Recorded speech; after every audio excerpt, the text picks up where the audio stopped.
Hi, everyone, and welcome back. This is Maggie Cooper, your South Carolina real estate advocate with the brokerage LPT Realty. This is episode 3 of the South Carolina Home Journey. In episode 1, I introduced myself and the purpose of this series. And in episode 2, we talked about the different roles in a real estate transaction and how everyone works together. Today, we're talking about something that truly determines whether a transaction feels smooth or stressful. And that is setting the right expectations. Real estate is not just paperwork and timeline. It involves people's emotions, finances, and major life decisions.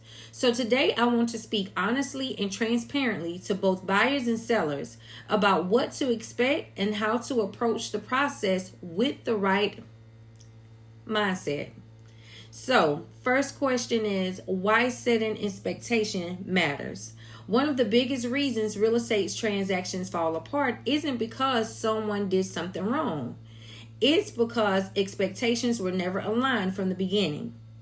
Buying and selling a home requires clear communication, flexibility, patience, and sometimes compromise. When expectations are realistic, decisions are clear, emotions stay grounded, and everyone is better protected. First truth, no home is perfect. This applies to every home, new constructions, resales, or historic homes. There's no such thing as a perfect home. Every home has wear and tear, maintenance needs, and imperfections. Older homes in particular may have older plumbing like galvanized pipes, cast iron pipes, older electrical wiring or panels, materials, and systems that were standard when the home was built. That doesn't mean that the home is bad. It simply means it reflects the age. A well-maintained older home with a solid foundation and structural integrity can be an excellent purchase as long as you go into it with the right expectations. So next, let's go into understanding home inspections. Understanding that it's information, not a punch list. This is one of the most important mindset shifts for a buyer. A home inspection is informational. Again, it's not a punch list and it's not an automatic demand that everything be fixed. So inspection reports often includes safety concerns, maintenance items, and cosmetic observations, notes about age and normal wear. Not every item listed means that the home is unsafe or unacceptable. The purpose of a home inspection is to help the buyer understand the condition of the home at the time of the inspection, the items that needs the most attention, and what may need attention later. All right. So now let's talk about safety items versus maintenance items versus cosmetic items. So when reviewing an inspection, it's important to categorize the findings. Safety issues may include electrical hazards, active leaks, structural concerns, health or safety risks. These are often the most reasonable items to address or negotiate. Maintenance items are part of owning a home, like aging systems, routine upkeep, and wear and tear. Cosmetic items include items like the painting, the floor wearing, fixtures, and outdated finishes. Cosmetic and routine maintenance items are not typically things that sellers are expected to fix on properties. All right, let's talk about repair requests and negotiation reality.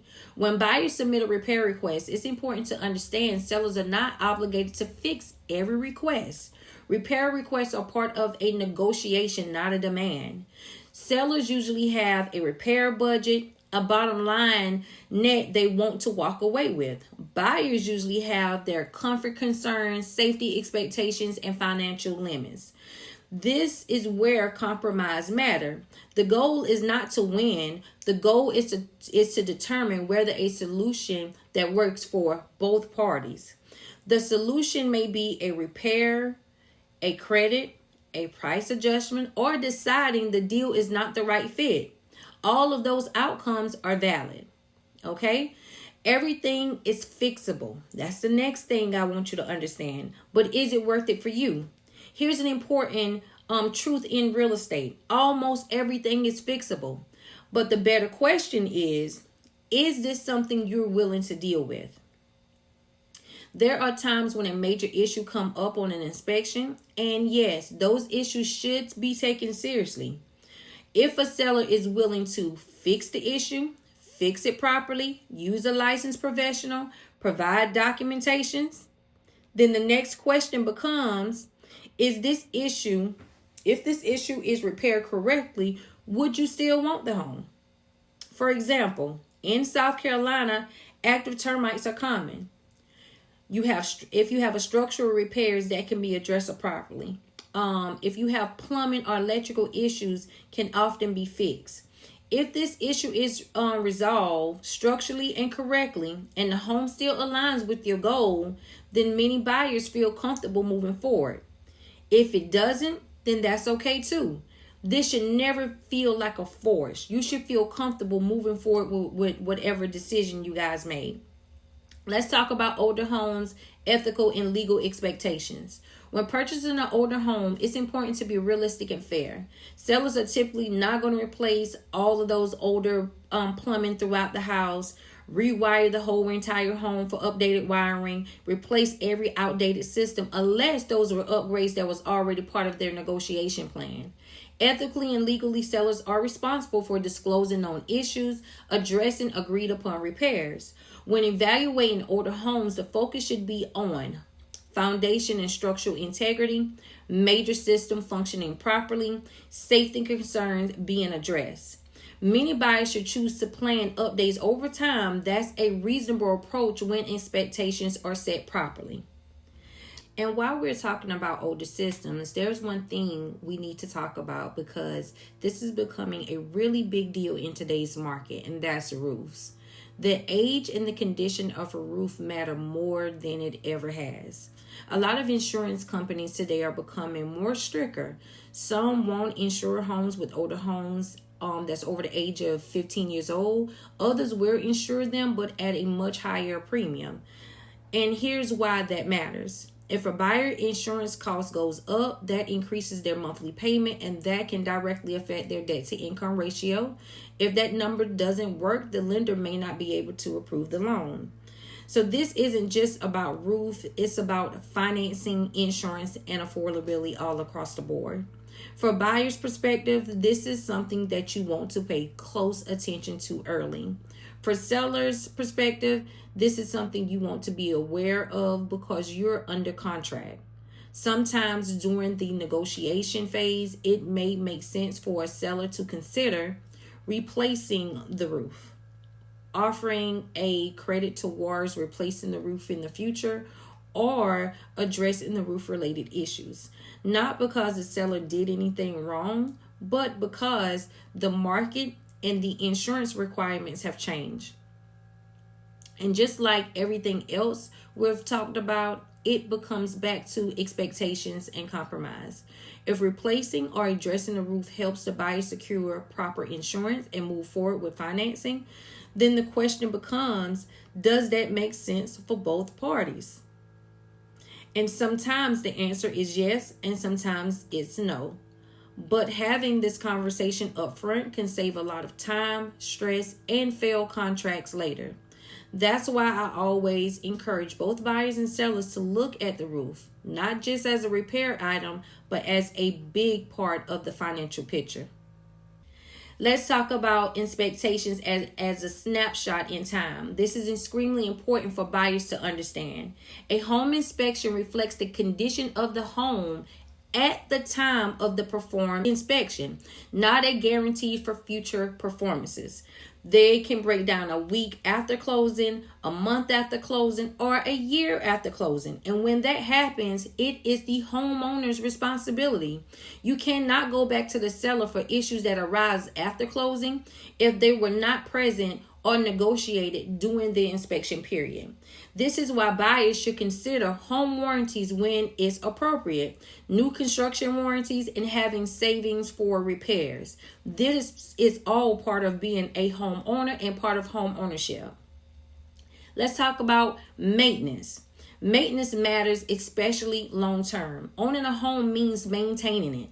Take care of the property protects your investment, protects major issues later, and helps you when it's time to sell. One day you may put on the seller's hat. Maintaining the home today can save you from major repair negotiations, buyer hesitation, and price reductions. Good maintenance protects your future value. Always remember that.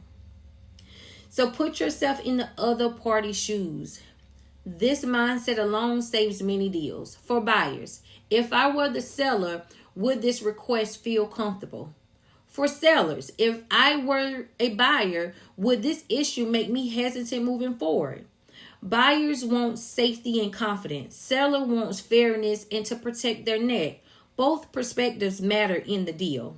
So always remember, it's not one-sided. It's about both parties coming to an agreement. So this is not a be-all, end-all process. I want to be very clear about that. This process is not a perfect checklist where nothing goes wrong. Unexpected things can come up. You can have unexpected repairs that come up, appraisal conditions, title issue, and timelines change. This doesn't mean the deal is bad. It means we're in a real transaction. The focus is always, can this issue be resolved? Does it make sense to resolve it? And does this still align with my goal? Mindset and values matter more than perfection.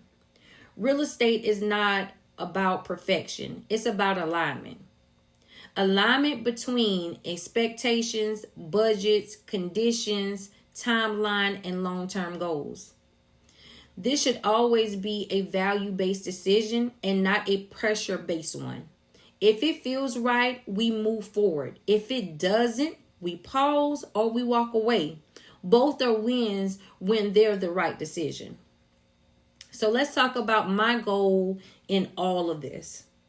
So my goal is not to push anyone into a deal.